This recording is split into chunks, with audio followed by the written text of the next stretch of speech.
தேவனுடைய பரிசுத்த நாமத்திற்கு மகிமை உண்டாவதாக. இன்று நாம் தியானத்துக்கு எடுத்துக்கொள்ள இருக்கிறதான வேத வசனம் 1 சாமுவேலின் புஸ்தகம் 28ஆம் அதிகாரம் 5ஆம் வசனம். சவுல் பெலிஸ்தரின் பாளையத்தை கண்டபோது பயந்தான். ஆமென்.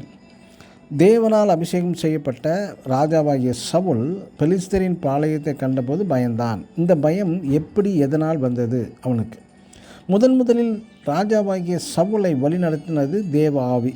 பின்பு தேவன் சவுலை விட்டு நீங்கியதும் பயம் ஏற்பட்டு விட்டது சவுலுக்கு.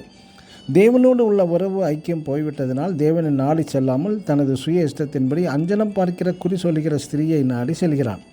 அங்கே சாமுவேலை போன்ற தோற்றமுடைய அவள் சொன்னதும் நிதானிக்க கூட தெரியாமல் தேவன் என்னை கைவிட்டார் என்று புலம்புகிறான். 1 சாமுவேல் 28ஆம் அதிகாரம் 15ஆம் வசனத்தில்.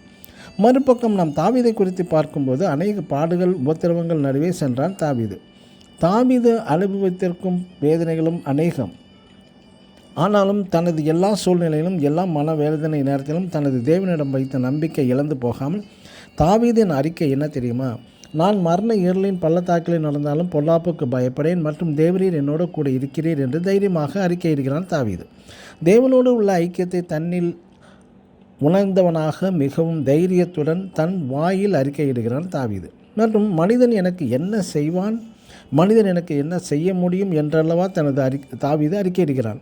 ஆனால் இந்த சவுல் ராஜாவோ பெலிஸ்தரின் பாளையத்தை கண்டதும் பயமும் திகிலும் நிறைந்தவனாய் காணப்பட்ட காரணம் என்ன? குறிப்பாக தேவ ஐக்கியம், தேவ உறவு அவனுக்குள் முறைந்து விட்டதினால்தான்.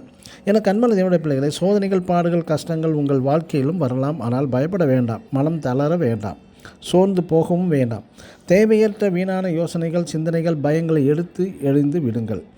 தேவன் உங்களை, தேவன் என்னை கைவிட்டாரோ என்று பொய் தீர்க்கதரிசிகளை நாடி ஓடி உங்களது நல்ல நேரத்தையும் காலத்தையும் வீணாக்காதீர்கள்.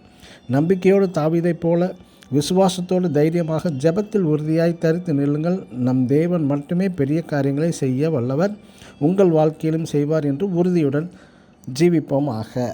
ஆமென். God bless you.